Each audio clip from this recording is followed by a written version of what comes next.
Assalamualaikum semua. Hari ini saya akan terangkan dengan lebih lanjut tentang subnetting. Okey, subnetting adalah pembahagian jaringan besar ke jaringan yang kecil-kecil. Daripada jaringan yang besar menjadi pecahan kecil-kecil. Dia ada 5 sebab. Pertama, dilakukan dengan memodifikasi subnet mask. Dia menukarkan subnet mask dengan menambahkan bilangan bit subnet ke dalam bahagian host, menggunakan sebahagian bit host ID untuk membentuk subnet ID dengan mengurangkan jumlah bit host ID. LAN untuk 254 host, kurang kelajuan dia daripada LAN yang mempunyai 62 host. Rangkaian perlu dipecahkan kepada 2 atau lebih LAN untuk mendapatkan prestasi yang lebih baik. Semakin panjang subnet ID, jumlah subnet semakin banyak, tetapi jumlah host di dalam setiap subnet semakin berkurang.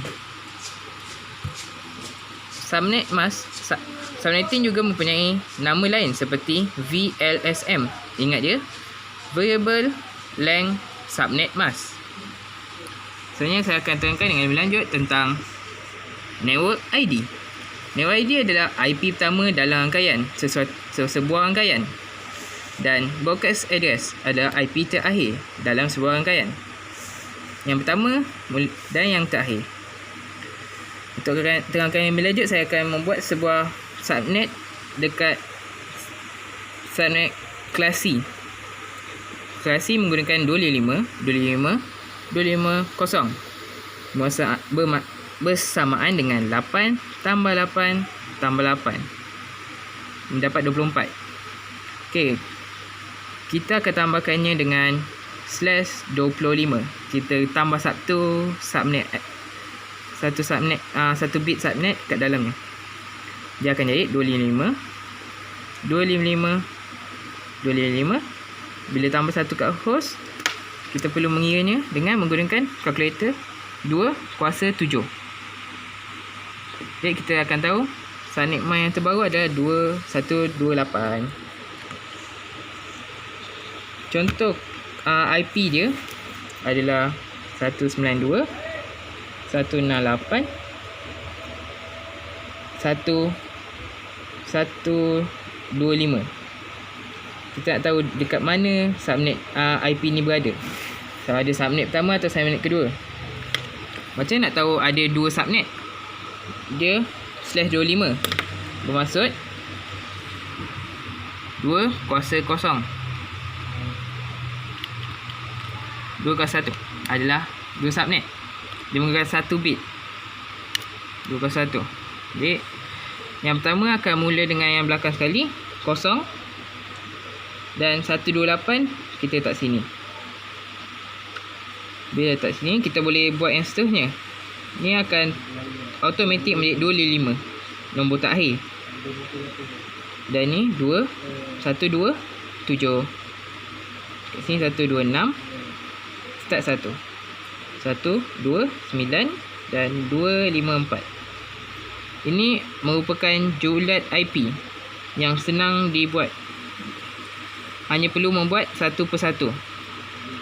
Okay, seperti yang berikut, kita melihat IP dia, host berada 125 dan 125 berada di lingkungan julat 1 hingga 126.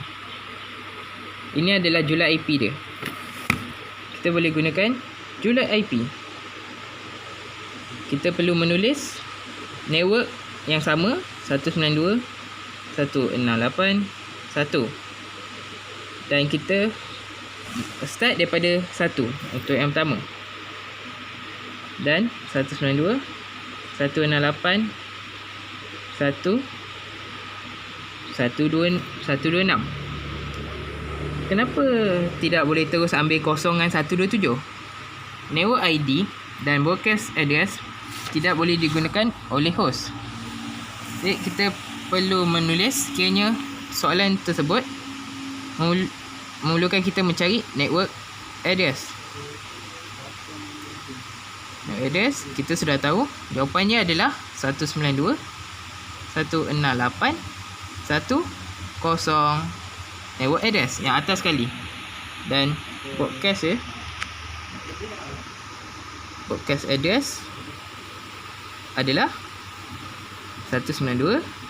Sama saja tulis semula network dia. Dan kita tengok 127. Senang bukan? Okey, abang, jika subnet IP je berlainan seperti 192, 168, 1 network host dia bertukar macam lebih daripada 130, dia akan menjadi masuk dalam julat IP ni. Jadi kita hanya ambil ni hingga sini untuk julat IP. Sama juga perlu menulis network yang sama, tukar-tukar yang ni mengikut yang ni dan yang ni. Yang ni network dan yang ni broadcast. Okey, harap kalian faham.